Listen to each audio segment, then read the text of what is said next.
Hi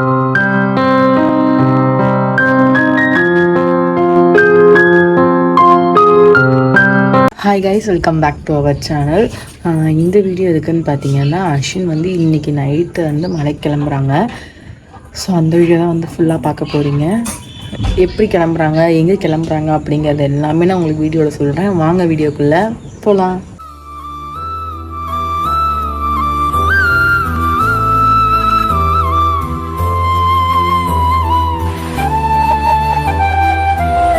இன்றைக்கி வந்து பார்த்திங்கன்னா, அஸ்வின் வந்து தேவையான பொருள் அந்த இருமுடி கட்டுருக்கு அந்த இது எல்லாமே வாங்கிட்டு வந்துட்டாங்க. நாங்களும் அப்படியே கோயிலுக்கெலாம் போயிட்டு வந்துட்டோம். இன்றைக்கி என்னென்னு பார்த்திங்கன்னா, நைட்டு சேலம் கிளம்புறாங்க. சேலமில் வந்து அங்கே இருக்கவங்க கூட தான் இது அப்படியே மலைக்கு போகிறாங்க அங்கேருந்து. அதனால் இன்றைக்கி நைட்டே வந்து சேலம் கிளம்பிட்டு நாளைக்கு காலையில் இயர்லியாக வந்து கிளம்பணும் மலைக்கு. ஸோ இன்றைக்கி எனக்கு அந்த ப்ரொசீஜர்லாம் தெரியாது. அதனால் எனக்கு அதெல்லாம் தெரியல, இருமுடி கட்டுறது என்னன்னு தெரியாது. இன்றைக்கி நைட்டு வந்து சேலம் கிளம்புறாங்க. அதுக்கு தான் வந்து எல்லாம் பேக் பண்ணிக்கிட்டு இருக்கோம். நாங்கள் இப்போ தான் வீட்டுக்கு வந்தோம், அத்தை வீட்டிலேருந்து இங்கே வந்தோம். இங்கே வந்துட்டு எல்லா பொருளையும் பேக் பண்ணிவிட்டு அவங்களுக்கு தேவையான ஷர்ட்டு இதெல்லாம் பேக் பண்ணிகிட்டு இருந்தோம்.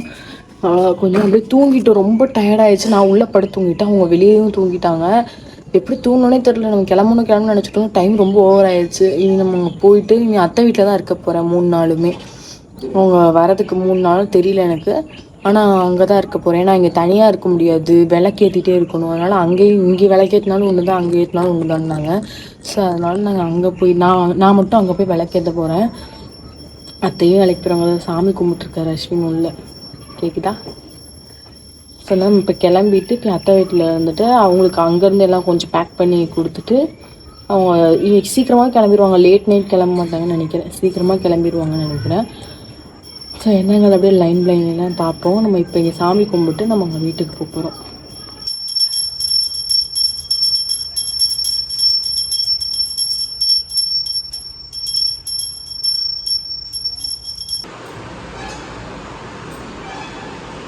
வீட்டிலேருந்து கிளம்பிட்டோம். இது சாமி கும்பிடும்போது 2 பேரும் கொஞ்சம் அழுதுட்டு இருந்தோம். அழுது முடிச்சுட்டு அப்புறம் கிளம்பிட்டோம். நான் கொஞ்சம் அஸ்வினை காலில் கொஞ்சம் என்ன பேசிட்டேன். என்னென்னா, எனக்கு தெரியாமல் எதுவும் பண்ணாதீங்க அப்படிங்கிற மாதிரி சொன்னேன். ஒன்று தெரியாமல் பண்ணிட்டாங்க, அதனால் நான் சொன்னேன். அதுக்கு ரொம்ப ஃபீல் பண்ணி அழுதுட்டு இருந்தாங்க. அஸ்வின் சார் அவர் அழுதது அது எனக்கும் புரிஞ்சு. சரி, அவன் ஏதோ நல்லதுக்காக தான் பண்ணியிருக்காங்க அப்படின்னு. ஓகே தான். இப்போ வந்து அத்தை வீட்டுக்கு கிளம்பிட்டோம். அவங்க ஊருக்கு போகிறங்காட்டி நான் அத்தை வீட்டில் தான் இருக்கேன். சொன்னால் 3 நாளைக்கு ஒரு ட்ரெஸ் எடுத்து வச்சுட்டு நாங்கள் கிளம்பிட்டோம். கேட்டுட்டிங்களா? இல்லை சார், 8 மணிக்கு 8 to 9 கிளம்புறான்ல, விளக்கேற்ற வேண்டியதான். ஏப்பா விளக்கேற்றி சாமி கும்பிட்டு போனோம். எல்லாம் ரெடியாக இருக்குது. அப்புறம் பார்த்துக்கலாம். இந்த பேக்கில் எல்லாம் வச்சுக்கோப்பா.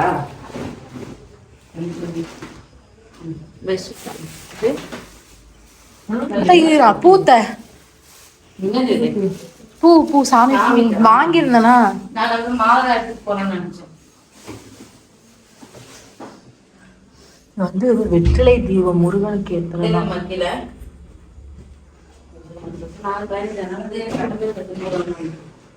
சார்ஜ் எடுத்துன்னு போதேப்பா.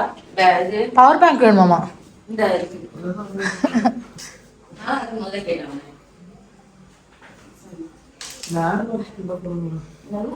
ஏர்பாட்ஸ், அந்த ஏர்பாட்ஸை நீங்கள் பாருங்கள் எவ்வளோ டிஃப்ரெண்ட்டாக ஸ்டைலாக வாங்கியிருக்கு. நானும் அஸ்வினும் ரொம்ப நேரமாக திறக்க முடியாமல் கஷ்டப்பட்டுட்டு இருந்தோம்.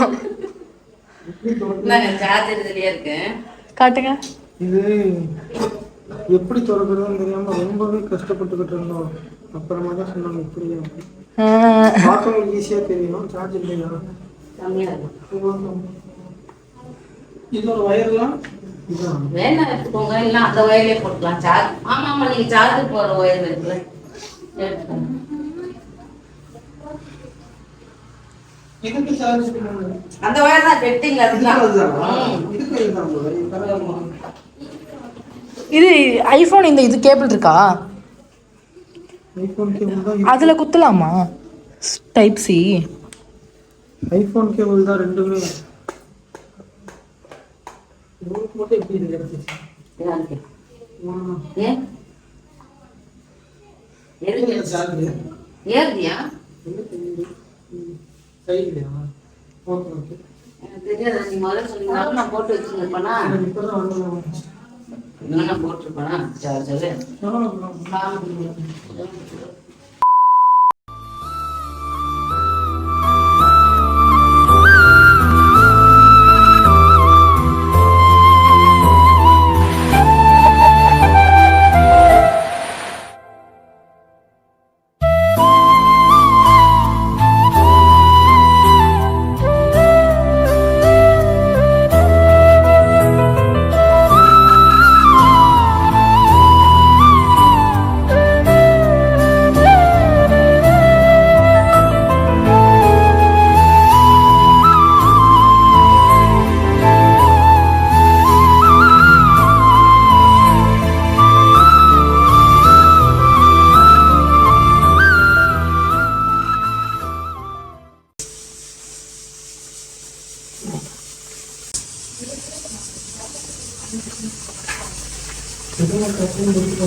பின்னாடியே போகணும். இல்லைம்மா பின்னாடியே போகிறீங்களா? இல்லை, இது வரைக்கும் போய் போனா போ.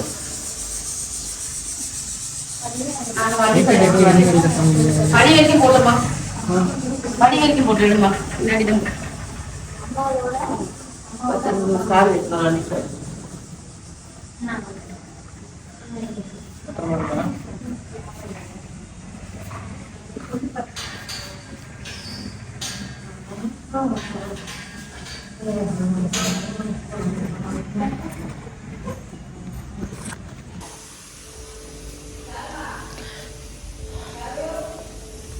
அத்தா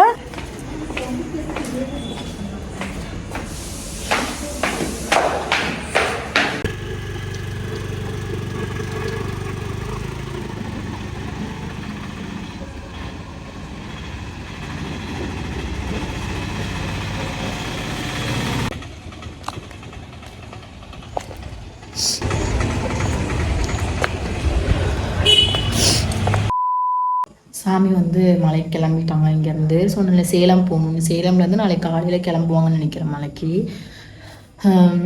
என்ன பிரச்சனை அப்படின்னு நிறைய பேர் யோசிச்சுருப்பீங்க.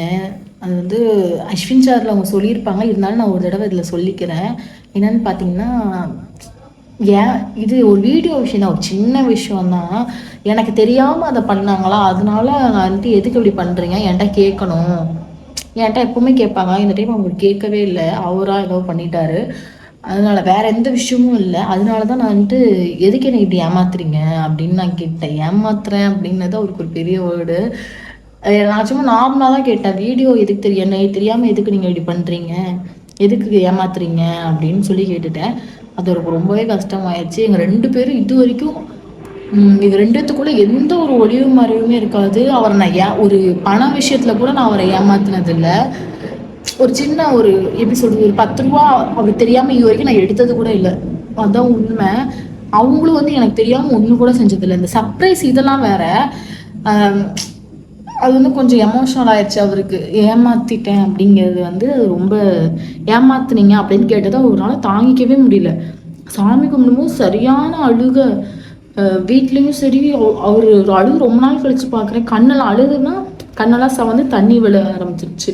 எனக்கு அது ரொம்ப கஷ்டமாக போச்சு. நான் ஒரு பக்கம் நான் கண் கலங்குறேன். அந்த வேர்டை வந்து நான் இருந்தாலும் சொல்லியிருக்க கூடாது. தெரியாமல் அந்த ஒரு எப்படி ஒரு ஆதங்கம் இருக்கும்ல, எதுக்கு என்னை தெரியாமல் இது பண்ணீங்க, எதுக்கு என்னை ஏமாத்துறீங்க அப்படின்னு கேட்டு அது அவருக்கு வந்து இன்னும் இதாகிடுச்சு. அதனால வந்து மலைக்கு போயிட்டு வந்து இன்னைக்கு காலையில் போய் நகை சீட்டு போட்டிருக்காரு. மலைக்கு போயிட்டு வந்து அதை என்கிட்ட சொல்லலாம் அப்படின்னு நினச்சிருக்காங்க. ஆனால் வந்து அதுக்குள்ளே நான் ஏமாத்தணும்னு சொன்னது வந்து பொண்டாடி தெரியாமல் எதுவும் பண்ணக்கூடாது, நான் உன்னை ஏமாற்ற விரும்பலன்னு சொல்லி அந்த நகை சீட்டை எடுத்து கையில் கொடுத்தாரு. அது எனக்கு இன்னுமே ரொம்ப கஷ்டமாயிடுச்சு. நான் சும்மா நார்மலாக தான் ஒரு வார்த்தை சொன்னேன், ஏமாத்தலன்னு. அதை வந்து அவங்க இவ்வளோ எடுத்துப்பாரு அப்படிங்கிறது எனக்கு தெரியல. ஒரு 1000 சாரி கேட்டுட்டேன். கன்வின்ஸே ஆகலை அவர். அப்புறம் மலைக்கு போகிறோம் அப்படின்ட்டு அப்புறம் வந்து சிரிச்சு நார்மல் ஆகிட்டார். கொஞ்சம் நேரம் கழிச்சு ஓகேன்னு சொல்லி நார்மல் ஆகிட்டாங்க. போய் காஃபிலாம் குடிக்க போயிருந்தோம். அப்போ வந்து நார்மல் ஆகிட்டாங்க. வரும்போது பேசிட்டே வந்தோம் காரில் அது இதுன்னு. ஓகே. எனக்குமே இப்போ எனக்கு அழுகை கண்ட்ரோல் பண்ண முடியல. அவர் கிளம்பும்போது அழுகை வரக்கூடாது அப்படின்னு ரொம்ப கண்ட்ரோல் பண்ணி கண்ணில் தண்ணி மட்டும் வந்துச்சு. நான் அழுகலை. இருந்தாலும் எனக்கு அது கொஞ்சம் பெருமையாக இருக்குது. பரவாயில்ல, சட்டுன்னு அழுது ஒப்பாரி வச்சிருவேன். இந்த டைம் ஓகே, நான் கண்ட்ரோல் பண்ணிட்டு இருந்தேன், ரொம்ப கண்ட்ரோல் பண்ணிட்டு இருந்தேன். ஆனால் ஓகே தான், வேறு எதுவும் சொல்ல முடியாது. நம்ம பார்த்து போங்க, எதுவுமே நம்மளால சொல்ல முடியாது. அவரு சொன்னார் பார்த்துருங்க அப்படின்னு சொல்லிட்டு போனாங்க. அது கொஞ்சம் மாதிரி இருக்குது.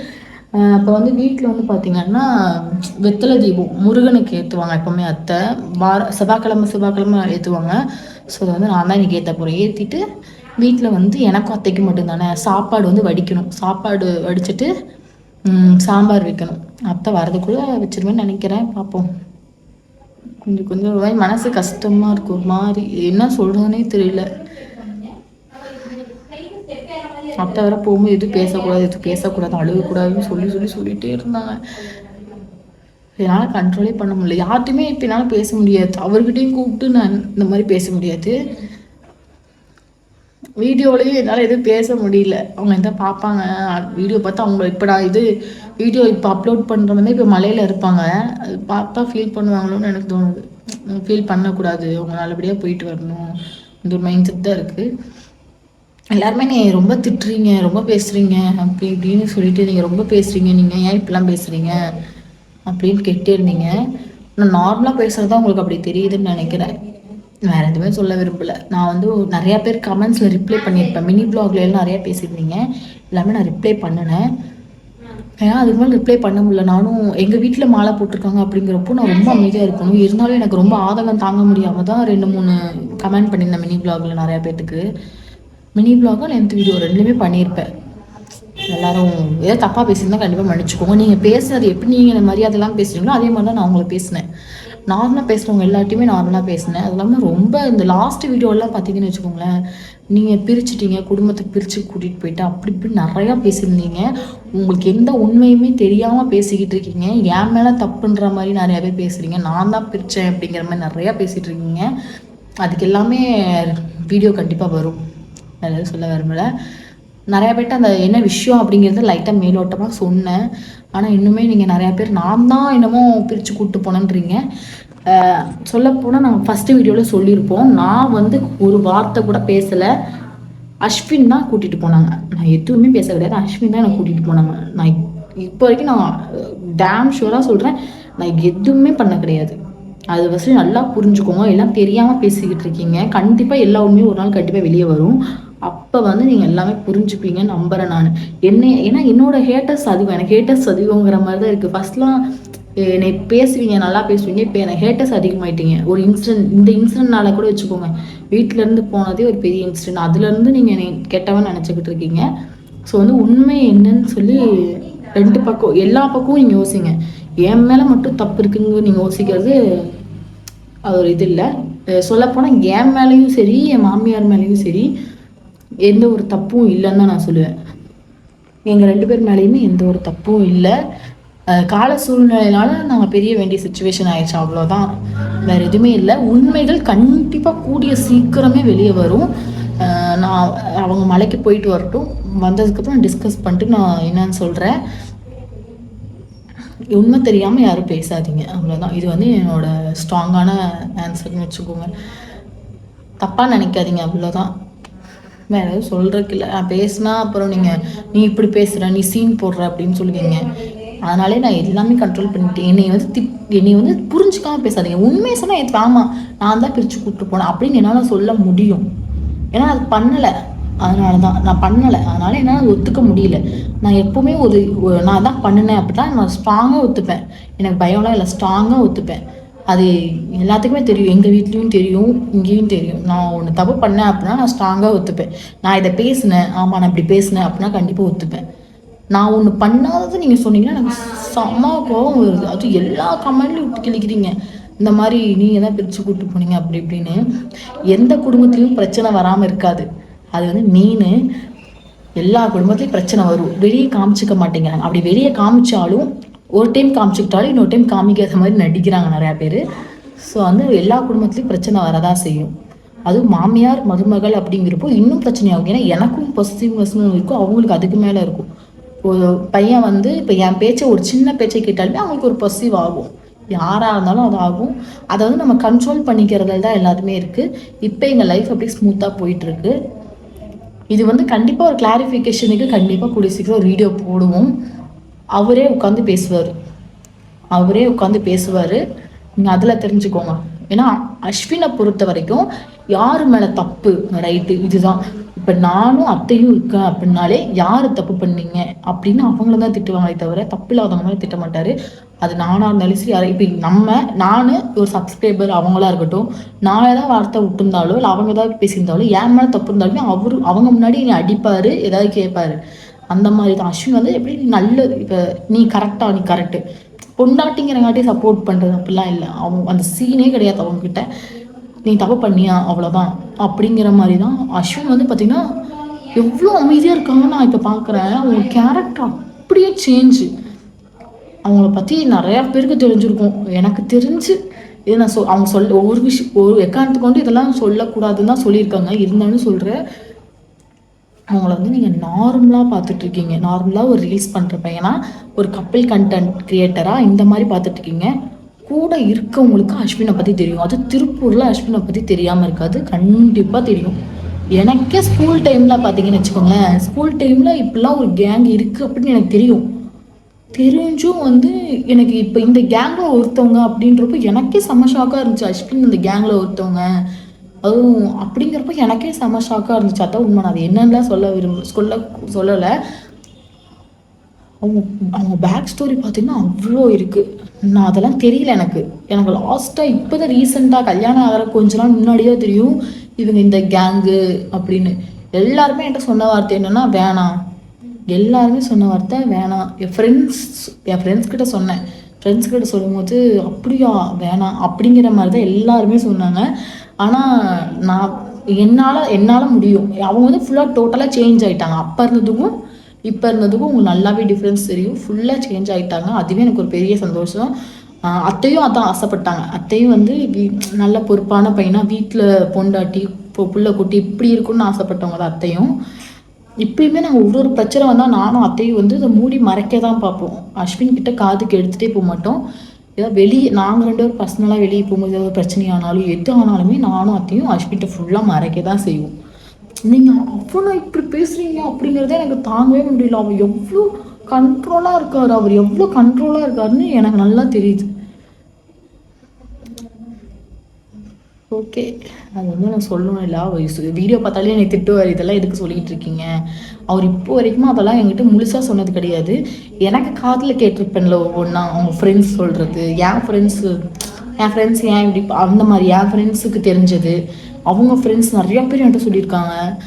ஸோ இதெல்லாம் தான் எனக்கு காதில் வந்து அப்படியே கேட்டு அது வந்து ஒரு இதாக மாறிடுச்சு. அவங்க பார்த்தாலே ஒரு கல்யாண புதுசுல ஒரு பயந்துட்டு இருந்தேன், அந்த மாதிரிலாம் இருந்துச்சு. இப்போ ஓகே, இப்போ வந்து நல்லா எப்படி சொல்கிறது, இந்த மாதிரி ஒரு பையன் யாருக்குமே கிடைக்காது அப்படிங்கிற மாதிரி இருக்கும். அவ்வளோ டக்குன்னு வீக் ஆயிடுறாரு. என் விஷயத்தில் ரொம்ப வீக் ஆயிடுறாரு. ஏதாவது சொல்லிட்டா கஷ்டப்படுறது. இப்போ தான் பார்க்குறேன். லவ் பண்ணும்போது தான் செம்மத்தனம் விட்டு இப்படி தான் இருப்பார். செம்மத்தனம் விட்டு செம்ம ஆட்டிடியூடு. அஸ்வினை பொறுத்த வரைக்கும் எப்படின்னா என்னையவே வேணான்னு சொன்னார். என்னையவே வேணான்னு சொல்லிட்டார். ஏதாவது எதுக்கோ சொன்னதுக்கு நீ இன்னும் மாறவே இல்லை, எனக்கு வந்து சைல்டிஷாக இருக்கிற பொண்ணு எனக்கு தேவை கிடையாது அப்படின்னு சொல்லி என்னையே வேணான்ட்டார். நான் ரொம்ப நாளாக அழுதுன்னு அழுது. அப்போ நானே விட்டுட்டு போயிட்டேன். அதுக்கப்புறம் அவராக வந்து ஏதோ மனசார பேசணும் கிடையாது. இந்த கல்யாணத்தில் வந்து நின்றுருக்கு. இல்லைன்னா வாய்ப்பே இருக்காது. அவர் மட்டும் மனசு மாறல அப்படின்னா வாய்ப்பே இருந்திருக்காது. அப்படிப்பட்ட பையன் எனக்கு தெரியும். என் புருஷனை பற்றி எனக்கு தெரியும், எங்கள் வீட்டுக்கு தெரியும், சொந்தக்காரங்களுக்கு தெரியும் எப்படின்னு. இப்போ உண்மையாக சொல்கிறேன், அவனை பார்த்தா ஃபேமிலியில் எல்லாருமே ஓரளவுக்கு பயப்படுவாங்க. எங்கள் ஃபேமிலி கிட்ட சொல்லலை, அவனை பார்த்தா ஃபேமிலி பயப்படுவாங்க. அதை நான் யாருன்னு சொல்லலாம் விரும்பலை. அவனை பார்த்தா எல்லாரும் பயப்படுவாங்க, அது எனக்கே நல்லா தெரியும். அவனை போய் நீங்கள் இப்படிலாம் பேசுறீங்க, அவன் எவ்வளோ சைலண்ட்டாக இருக்கான், எவ்வளோ அமைதியாக இருக்காது அப்படிங்கிறது எனக்கு நல்லா கண்கூடாக தெரியுது. அப்படி பேசாதீங்க. அஸ்வினையுமே நீங்கள் அப்படி பேசக்கூடாது. ஏன்னா மாலை போட்டிருக்காங்க, அதையும் மீறி கமெண்ட்ஸ் ஃபுல்லாக அவரை நீங்கள் பேசுகிறீங்க. அவர் ஒவ்வொரு டைமும் என்ன பண்ணுறாரு, சாமி சரணம் சாமி சரணம். ஒவ்வொரு டைம் ஒவ்வொரு கமெண்ட்டை பார்க்கும்போது சாமி சரணம் சாமி சரணம் இதையே சொல்லி முடிச்சிடுறாரு. என்ன சொல்கிறக்கு இல்லை, மாலை போட்டும் நீங்கள் இப்படி பேசணும் அப்படின்னு இருக்கு. மாலை போட்டால் என்ன ரீல்ஸ் பண்ணக்கூடாதா? எத்தனையோ பேர் இப்போ தமிழ்நாடுன்னு இல்லை, எத்தனையோ பேர் மாலை, ஏன் யூடியூப்பில் கூட மாலை போட்டு தான் பாட்டே பாடுறாங்க. நாங்கள் 2 பேரும் ஒன்றா ரீல்ஸ் நாங்களும் கையை பிடிச்சிட்டு தலையில் இப்படி சாய்ச்சிட்டு நாங்கள் ரீல்ஸ் பண்ணோம். சாமி பாட்டு தனித்தனியாக நின்று பண்ணோம். இதில் போய் பெண்ணோட வாசமே படக்கூடாது, பொண்ணுக்கிட்ட நின்று நீங்கள் பண்ணுறீங்க, நீ எல்லாம் ஒரு ஆம்பளையா அப்படி இப்படிலாம் பேசுகிறீங்க, அதெல்லாம் எதுக்கு? வேணாம். சாமி மாலை போட்டு நாங்களே அவர்கிட்ட பேச சொல்லுங்க, சாமி நான் எப்படி பேசணும்னு உங்களுக்கே தெரியும், அஸ்வின் வாடா போடா இது தவிர வாயில வராது. நாங்களே சாமி சொல்லுங்க வாங்க போங்கன்னு அவ்வளோ ரெஸ்பெக்டாக பேசுகிறோம். மாலை போட்டிருக்காரு, அதை ஃபஸ்ட் நினச்சி பாருங்க. நார்மலாக இருந்தால் நீங்கள் பேசுறது எதுவாக இருந்தாலும் அக்செப்ட் பண்ணிக்கலாம். மாலை போட்டதுக்கப்புறம் இப்படி பேசுறது ரொம்ப கஷ்டம். நிறையா பேரை பார்த்துட்டு இப்போ மாலை போட்டு நிறையா பேர் கமெண்ட்ஸில் ஃபுல்லாகவே உங்களுக்கு கெட்ட வார்த்தை தான் பேசுகிறீங்க. எப்படி மாலை போட்டவர் எப்படி பேச தோணுது உங்களுக்குலாம் தெரியல. மோஸ்ட்லி இந்த பசங்க தான், பொண்ணுங்க யாரும் இப்படி பேசுறது இல்லை, பசங்க தான் பேசுறீங்க. அது உங்களுக்கு பொறாமையா இல்லை வயிற்றுச்சலா என்ன ஏது எதுவுமே தெரியவே கிடையாது. எங்களுக்கு தான் கஷ்டமா இருக்கு. நாங்கள் இதெல்லாம் பேச்சு வாங்கிக்கணுமா அப்படிங்கிற மாதிரி இருக்கு. எங்களோட லட்சியத்தை நோக்கி நாங்கள் ஓடிக்கிட்டு இருக்கோம். இதெல்லாம் பேச்சு வாங்கணுமான்னு இருக்கு. நிறைய பேர் வீடியோ போடுறீங்களா, அப்போ பேச்சு வாங்க அப்படின்னு நிறைய பேர் சொல்றீங்க. அதெல்லாம் ரொம்ப தப்பு. கண்டிப்பாக எங்களுக்கு நடக்கிற மாதிரி கண்டிப்பாக உங்களுக்கும் ஒரு நாள் எல்லாரும் உங்களை பேசுவாங்க, எல்லாம் பண்ணுவாங்க. இது நான் ஸ்ட்ராங்காக சொல்லிக்கிறேன். நீங்கள் எப்படி நீங்கள் என்ன விதைக்கிறீங்களோ அதுதான் நீங்கள் அறுப்பீங்க. அதே மாதிரி தான் யாரை நீங்கள் தப்பாக பேசுறீங்களோ, என்னென்ன வார்த்தை பேசுகிறீங்களோ அதெல்லாம் நாளைக்கு உங்களை ஒருத்தவங்க பேசுவாங்க. அதை ஃபஸ்ட்டு எல்லாம் மைண்டில் வச்சுட்டு அப்புறம் அடுத்தவங்களை பேசுங்க. ஓகே, நான் போய் சமைக்கிறேன். எனக்கு அத்தை வரதுக்குள்ளே நான் சமைக்கிறேன். எனக்கு உடம்பு வேறு சரியில்லை. காலைல சாப்பிட்லனால நான் ஜூஸ் குடித்தேன், 2 ஜூஸ் குடித்தேன். அதுவே தொண்டை நல்லா கட்டிக்குச்சு. மாத்திரை வாங்கிட்டு வராங்க. நான் போய் இப்போ சமைக்கணும். சமைச்சிட்டு விளக்கேற்றணும். வெத்தலை தீபம் சொல்கிறாங்களே, அது என்ன பலன்னு எனக்கு தெரியல, தெரிஞ்சதை கமெண்ட் பண்ணுங்கள். வெத்தலை தீபம் ஏற்றிட்டு சமைச்சிட்டு அவ்வளோதான். அத்தை வந்ததுக்கப்புறம் சாப்பிட்டு தூங்குறது தான். அத்தை வந்ததுக்கப்புறம் இந்த வீடியோ கண்டினியூ பண்ணுறேன். வெத்தலை தீபம் ஏற்றியாச்சு.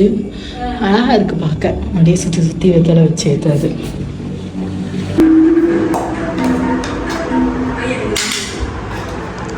ஐயா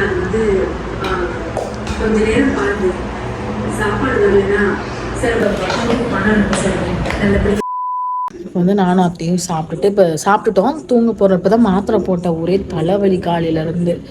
அதனால் மாத்திரை போட்டுட்டு ஸ்டெப்சில்ஸ் போட்டிருக்கேன் தொண்டை வலிக்காக. படுத்து அப்படியே நிம்மதியாக தூங்க வேண்டியதான். அப்படியே கொஞ்சம் எடிட் பண்ணுற வேலை மட்டும் இருக்குது. அதை முடிச்சுட்டு நிம்மதியாக தூங்கிட்டு காலையில் எழுந்திரிச்சிட்டு மித்த வேலை நாளைக்கு டே ரொட்டீன்லாம் போடுறேன். அவங்க வர வரைக்கும் நான் டே ரொட்டீன் போட்டுட்டே இருப்பேன். துணியெல்லாம் நிறையா இருக்குது. இங்கே துவைக்க அதிகமாக இருக்குது. என்னோடய துணி, அஸ்வின் துணியெல்லாம். அதெல்லாம் நாளைக்கெல்லாம் எழுந்து ஃபுல்லாக துவைக்க போகிறேன். நாளைக்கு டே ரொட்டீன் ஃபுல்லாக நான் எடுப்பேன். ஃபுல்லாக பாருங்கள். இந்த வீடியோ உங்களுக்கு பிடிச்சிருக்குன்னு நினைக்கிறேன். பிடிச்சிருந்தா மறக்காமல் லைக் பண்ணுங்கள், கமெண்ட் பண்ணுங்கள், ஷேர் பண்ணுங்கள். நம்மளோட சேனலை ஏதாவது சப்ஸ்கிரைப் பண்ணாமல் இருந்தால் சப்ஸ்கிரைப் பண்ணிக்கோங்க. பெல் ஐகான் வச்சுக்கோங்க. அப்போ தான் நாங்கள் போகிற இன்ட்ரெஸ்டிங்கான வீடியோஸ் நோட்டிஃபிகேஷன் வரும். எப்போவுமே எங்கள் லட்சியம் உங்கள் பை. பாய்.